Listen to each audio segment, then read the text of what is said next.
What's going on, guys? I'm back with a brand new series review for you guys. And I just watched The Boys Season 2, starring Anthony Starr. What a name, right? Aya Cash and Laz Alonso. Simple names. That's how I like it. Simple, pronounced names. First of all, let's just put it out there. This new season introduces a new character. And I think that's the whole thing for each season now. That's how it's going to look. All right. It's introducing Stormfront, right? And that's obviously turning into a female villain, right? Regardless of what you already know or don't know. I don't know if you watched the show before or whatever's going on, but you can kind of tell it if you do a little research. Okay? So with that said, I have to talk about unexplored female villains. Necessarily within the comic book realm. All right, we're not going to go too far out of that. But we're going to keep it within that because we're talking about unexplored. All right. And my first one I need to talk about. Punchline from DC Comics. All right. Now, off the back, I already know that this is not a very well-liked villain. A fairly new villain. All right, they're saying that she's kind of forced. You know, that she's just trying too hard to be the new Harley Quinn. And they don't want her. Harley Quinn was something natural that wasn't even supposed to be in the comics. All right, she just kind of got the fans' attention. And they wanted, it was so popular that she got into the comics. With this one, it's kind of like they slid it in there just to, as they say, throw an agenda at us. Now, I feel a little different about this character. I really do. I like the fact that she's the anti-Harley Quinn. When I say that, further down the line, the more and more you learn about this character, she is the one that is kind of controlling Joker in a way. And there's nothing quirky or lovable about this character. She is pure evil. She is definitely trying to be like Joker. In fact, I think she's trying to take over his spot on the slick. She's being real slick about this and sly. And so I kind of like where that's going. If they go the full yard with this could be one of the perfect characters. Okay, we didn't know that we want it. Okay, do a good job on this one. Don't make people hate it for a reason. Okay? Another female character we need to watch out for, or needs to be at the forefront. Enchantress from Marvel, specifically within the Thor comic books. Okay, Enchantress she might have been in like the animated movies or cartoons or whatever, but I'm not talking about animated anything. I'm talking about something that hasn't been on the screen, the big screen, or at least in live action form, TV show or whatever. Okay, so she hasn't done any of that. Nobody's portrayed her as that yet. We can say that much. So what's interesting about the Enchantress is she's kind of a game player. She likes to manipulate anybody using her sexual prowess, of course, and it's kind of a power of hers. And she just kind of takes over the mind with her sexuality and gets people to do what she wants them to do. And she's done to Thor plenty of times. It's not a surprise or a shocker. And so I would love to see that play out on the big screen or on a TV show or something of the sort. All right, that would be a good Thor movie. Well, at least one of the characters in the movie. One of the villains. Maybe not the main villain in the movie, but just one of them. All right, she's kind of like a female Loki in a way, but not all the way. All right, come on, we got to put her. We got to put her in the game. Got to put her in the game. Come on. Then we got to talk about Selene from X-Men. Now, yes, the Hellfire Club has been played around with in certain movies, and yes, the animated cartoon and whatnot, but we did not see Selene anywhere in there. I don't think we did. Not in the car. I don't think it was in the cartoon. Maybe it was, and I didn't catch it. But I'm thinking not. I'm thinking not. And we definitely haven't seen anything about her in a movie. So that would be interesting because she's supposed to be one of the oldest living mutants. Even though I think there are older, of course. But she claims to be the oldest living. All right? She's claiming that hard. And so with her powers being mixed with mutant powers and magic, you can't go wrong with this. You can't go wrong. This is definitely something I want to see pop up. Who's going to play her? Who's going to play Selene? She's a powerful character. More powerful than you think. So that would be interesting to see. We got to get her in the game. We got to get her in the game if you want to make this Marvel thing work any longer. All right? Another one I want to see. Anissa from Invincible. Now, with Invincible starting back up with season 2, the rest of it later on this year, it's going to happen. It's most definitely going to happen. And I can't wait because, as I've said multiple times before, I've mentioned multiple times before, that scene from the comic books is insane and very controversial. You must add this in the show. The cartoon show, yes, at least the show it's already has running. There might not ever be a live action Invincible, and I'm not really, waiting on that. But please make this a thing within the show at least, because I need to see that. And she's one of the strongest Vulturemites, even as her character is. So that would be good to see too. She went toe to toe with Nolan, of all people, Omni-Man. From what I'm hearing. All right? Get her in the game. Get her in the game, please. Last but not least, I have to mention Livewire from DC. Now, yeah, I know a lot of people are like, Livewire? Why would we want to see her? Well, I remember an episode of the animated series of Superman years back. And that's when they premiered her as a villain on there. And she was like a radio jock. And she was, controversial and saying all these wild things that were shaking things up. And it got the ear of Superman because she did not like Superman. And she wanted his attention really bad. So to see this in live action, even though, I know it's a character in Supergirl. And I'm never going to watch Supergirl's show. So I guess it doesn't count for me. Be mad all you want. All right, you can get mad all you want. I'm not watching that show. All right, I want it on the big screen in a Superman movie. I want the live action version of what I saw on that cartoon on the big screen, because that was very interesting to watch and see, like just a radio jock, a DJ, turn into this villain going toe to toe with Superman of all people. Okay.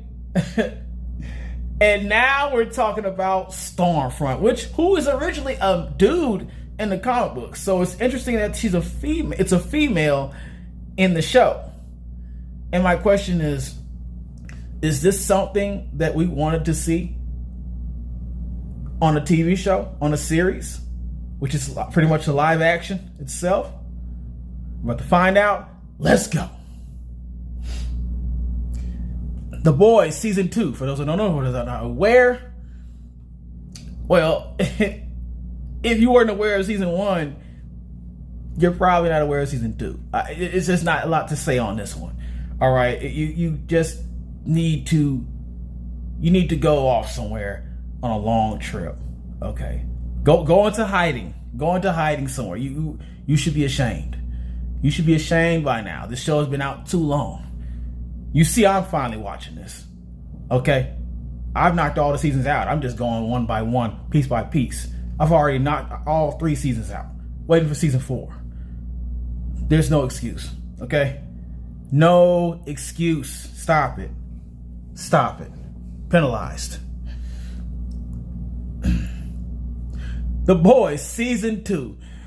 Pretty much, it's coming off of the death of a certain character. I'm not going to name this, just in case you still haven't watched that. All right? And it's going into the discovery of the Butcher finding out what's going on with his wife of all these years. All right? Not going to go too much into that. Let's just know that Homelander is involved in the shenanigans of the situation. All right? And it's a shocker and a reveal to our good friend the Butcher. All right? It's a crazy reveal to him. Okay? And so with dealing with that, in comes Stormfront, all of us. Stormfront. I said storefront. Stormfront. All of a sudden, a character we didn't expect or know we needed.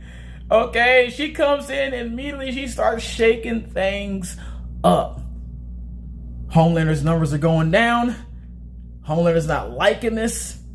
He seriously wants to react and do something, most definitely, until they start to rekindle and not rekindle, but start to get nice, and things happen with that, and now we have a couple threat towards the boys, and that's the whole premise of season 2. All right, positives. The gore got crazier. Okay, it just got insane. I didn't think it could get any crazier than what it already was. As soon as the boys get to the little asylum where all the other soups are being held and captive and being hidden, oh, it gets ridiculous in there. There's I almost am just not wanting to mention this. I don't really want to talk about this, but this has to be mentioned because this is part of the shock factor of this show. There is a character within this show that his superpower is the fact that he has a a very long appendage. All right, and there's a certain scene with our friend played by Liza Alonso, Mother's Milk, where he has his back to the window. I don't know why he had his back to the window, but the thing popped out the window and wrapped around his neck, and he had one of the worst fits any grown man could have. I completely understand, man. We feel your pain. That is not cool. That was not cool. It's a little traumatizing, and it didn't happen to me, but it's really traumatizing to my eyes and my brain, and I'm sure Mother's Milk did not appreciate that at all. And it's the first time I've ever seen someone do this on a show, on a movie, on anything filmed. Okay, so yes, the bar of gore and shock has definitely went up as far as that. Okay? Wow. Another positive. Stormfront was a damn tyrant. She slowly, like I said earlier, she slowly kind of won everybody over with her ability to just kind of be outspoken, and she says what she wants to say, and she's shaking in a few feathers by being the outspoken woman, and for women's rights, and she's making it seem like that.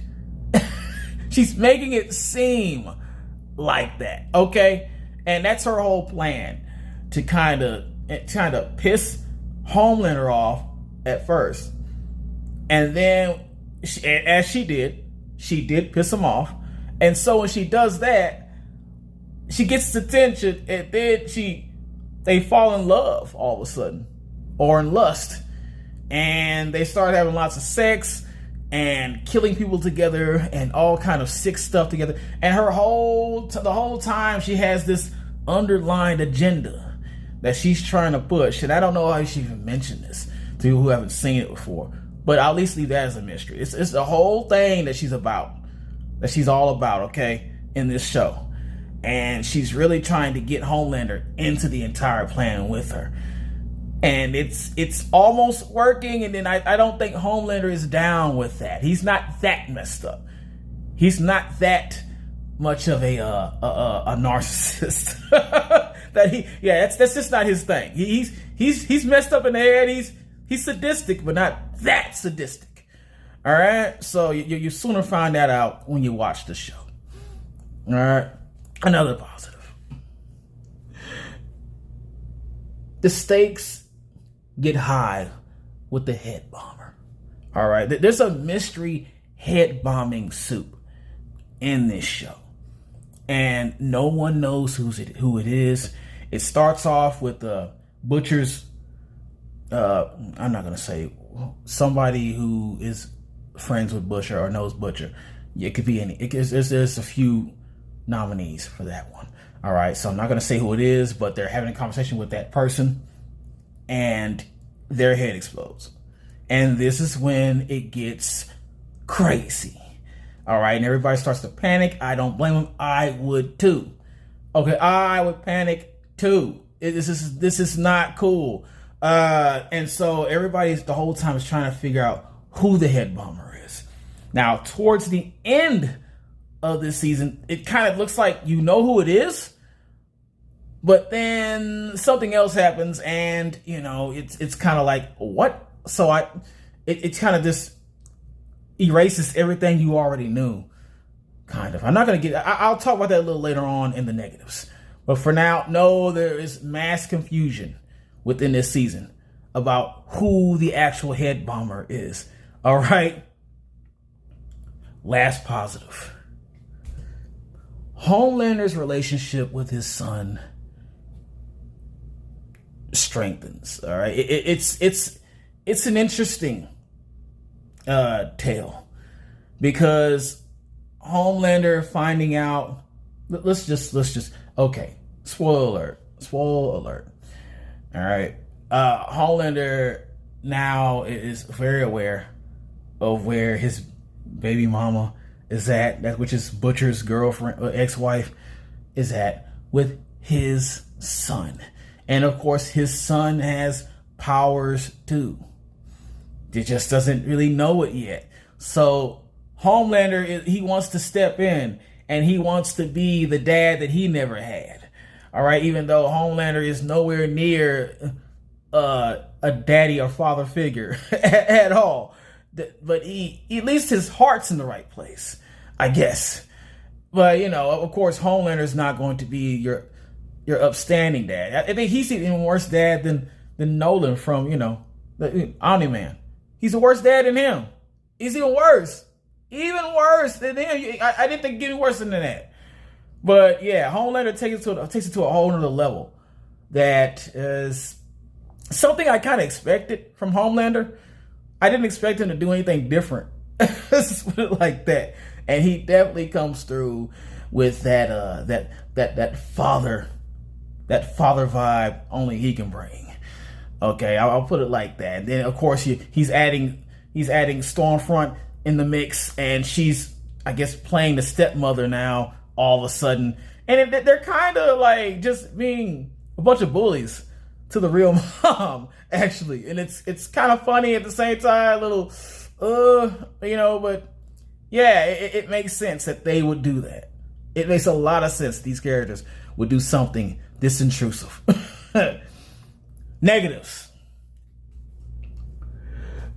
Hugh and Starlight are still annoying as hell. They're made for each other, man. They're made for each other, I swear, because every time they get together, it's just a bunch of whining and crying and complaining every time. I'm tired. And then Hughes is the I don't mean to be like this. I hate to be like this. I swear I do. But Hughes is the woman of the relationship. He is obviously the female of the relationship. He does the thing. He does the things that the woman. He asks the questions that the woman should be asking. He complains about the things that usually the lady would complain about, or well, some people say nag or whatnot. But he's doing it, and I think his character was purposely created to do that, and I think that's what it is. But if it's not, damn, I can't take it. I can't take it. And Starlight, she is no better. She's constantly stepping and putting her nose into things she should not put it into. All right, and it's just it making these speeches that, you know, we could have kept that. You could have left that one alone. Miss I must do good, Miss Goody Two Shoe. Yes, and I know it's morally right, but yeah, why must it be done in such an annoying fashion as Hugh and Starlight are doing it? I just can't stand these two. It's the worst couple in the show. Worst couple. Aside from the eye glowing stuff, that's kind of cool when they do it, when they have sex, but that's kind of cool. But besides that, they're just a horrible couple. They're just horrible. I cringe every time I see Hugh and Starlight on the screen together. I'm sorry. I'm not trying to be a hater or anything like that. It's just, it just brings that feeling out. I'd rather see Homelander and Stormfront together. I can't wait to see them together every time they're on the screen on season 2. Okay, that should tell you something right there. Another negative. Frenchie, Kimiko, just do it already. Okay, just have sex already. I'm tired of this. Every time Frenchie tries to make a move, Kimiko punches him or throws him across the room because, you know, I guess she still has the mental of an animal, of a killer, a trained killer. And I guess she's not used to affection, which is hard to believe. Her brother was her family to her, and so she's very affectionate towards her brother, but of course not in that way. Not in that way, thank goodness. But you would think that, I think that she's never done anything, passionate or sexual or romantic with with a guy. Or maybe she's been forced into, acts like that, and so she sees it as not a good thing. It's either one of those. It hasn't really been explained within the show. So maybe that's why she's acting like that, but I'm just tired of them almost doing it and then fighting. Or just not doing it. Or not doing anything about that. Or getting passionate about the love they have for each other within the show. It's getting annoying now. Okay? It's time to stop that. Last negative. The confusion with the head mommy. Spoiler alert again. Okay, because I got to talk about this. I have to talk about this. Like I said earlier, there's a part in the asylum where all the soups are running around. There's this shaved head girl that comes out, and everybody starts getting scared and shook because she is crunching people's heads in, popping heads throughout the asylum, okay, or the hospital, or whatever that is. And so that seems to be the head bomber, right? But then later on, in a court scene, people's heads start popping and busting. And I'm thinking, okay, maybe she's doing this from afar. But then at the end of the show, it shows someone's head get popped. And then it's one of the government women, the ladies that the boys was working with or talking to. that will be a bigger character on the next season. So what's going on there? I don't know. But it's weird, okay? It's weird. I think it was never really explained to the depth of it, to any kind of depth. Whatever. I'm still giving this a hell yes. So far, the show's doing good. It's still doing good. We'll be on to season 3 soon. Press that like button, share, subscribe. You know what to do.